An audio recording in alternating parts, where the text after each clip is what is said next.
Bonsoir à tous, je suis ravie de vous retrouver à la une ce lundi. Ce début de semaine restera marqué par un drame à Papeete. Un arbre a chuté cet après-midi sur une voiture, ôtant la vie d'un jeune homme âgé de 23 ans. Une enquête est ouverte. Au volet social, le préavis de grève des entreprises de sûreté de l'aéroport arrive à son terme. Le blocage devrait être effectif à compter de minuit. Des perturbations de vol sont annoncées.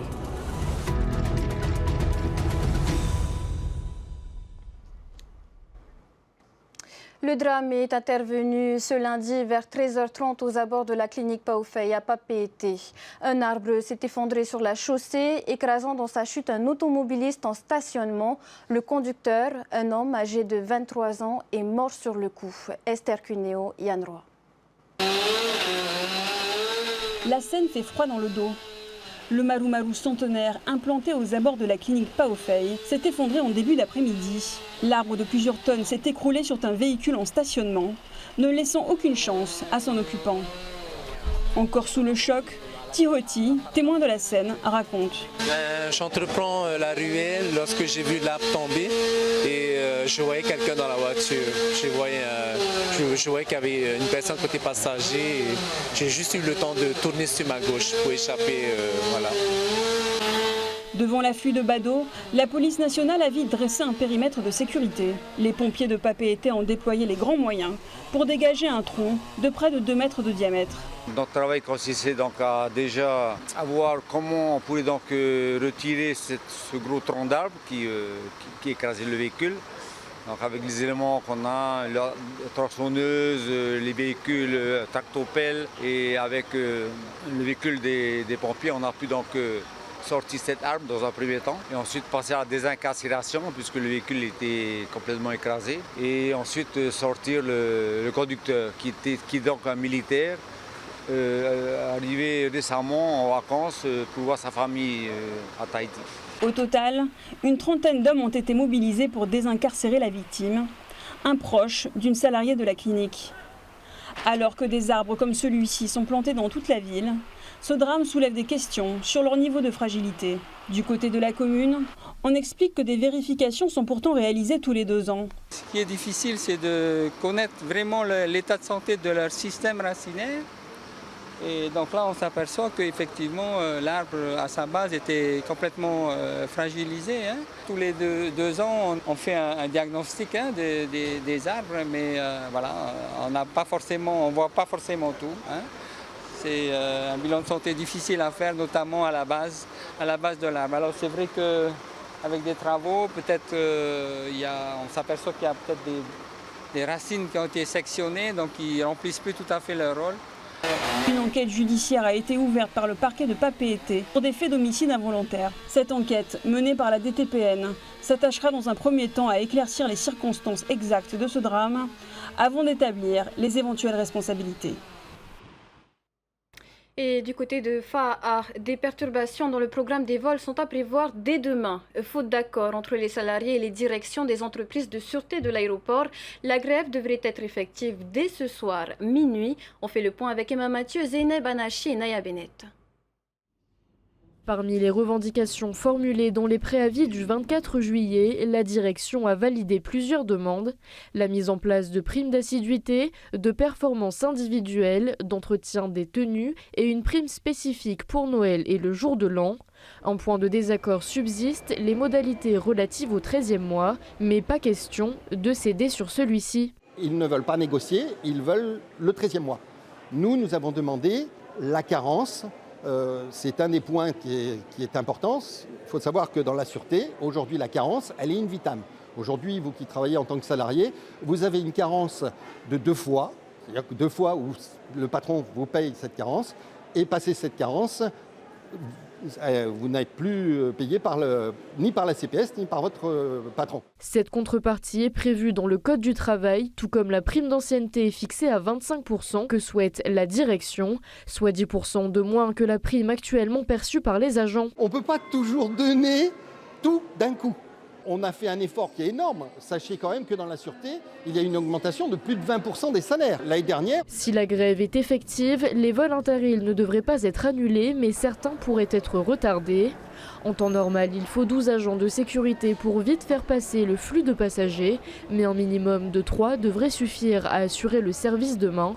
C'est du côté des vols internationaux qu'il devrait y avoir des complications. S'il n'y a plus aucun agent de sûreté, plus personne ne pourra accéder côté piste.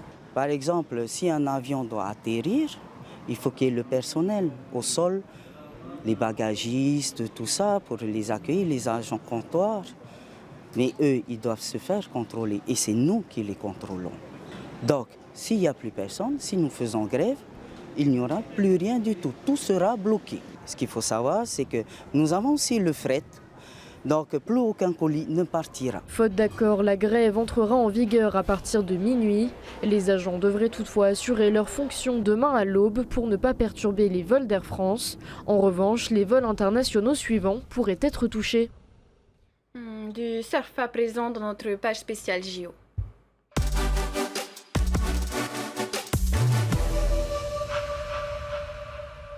L'espoir de médaille se rapproche donc pour le Tahitien Kaoli Vast. Sa prestation a fait chavirer le cœur des fans. Écoutez quelques réactions recueillies au PK0 par Désiré Teivao et Oriano Tefao.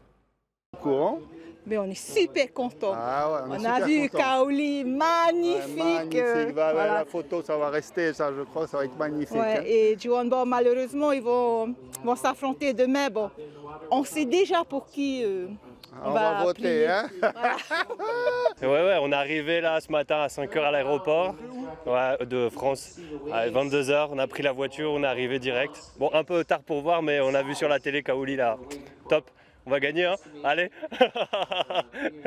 Yes! Ah, c'est magnifique! Allez! Vas-y, Kaoli Vast, tu vas gagner! C'est toi le meilleur! Vas-y! Le mana des deux là, quand il sort de la vague, Kaoli là, qui monte les mains comme ça. Oh là là, on a kiffé. En plus, on était juste devant dans la fan zone, une ambiance de fou.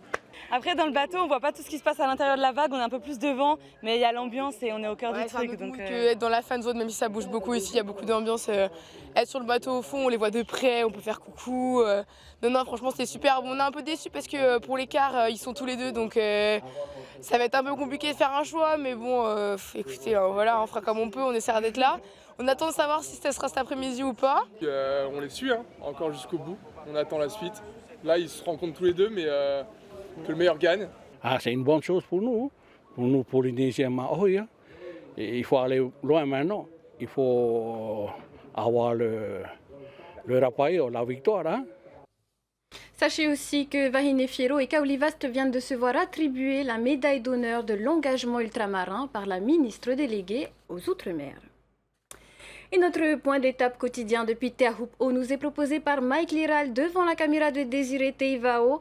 La météo qui n'était pas d'un calme olympien est venue bousculer le programme du jour.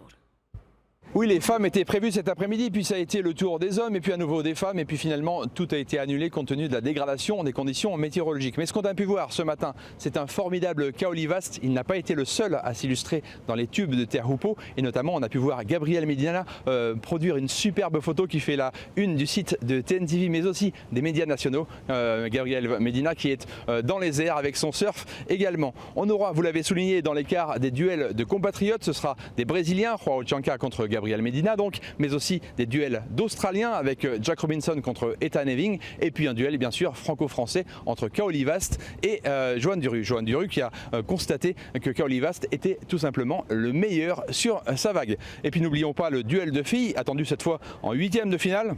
Ce sera Vahine Fierro contre Joanne Defay, ce duel de filles. On ne sait pas quand il aura lieu, mais en tout cas, en attendant ces duels, eh bien, tout simplement, Kaoli Vast nous a dit qu'il irait pêcher. Jamais bien loin de la mer, Kaoli Vast. Et si la houle est bien présente depuis samedi, le vent est difficile à prévoir.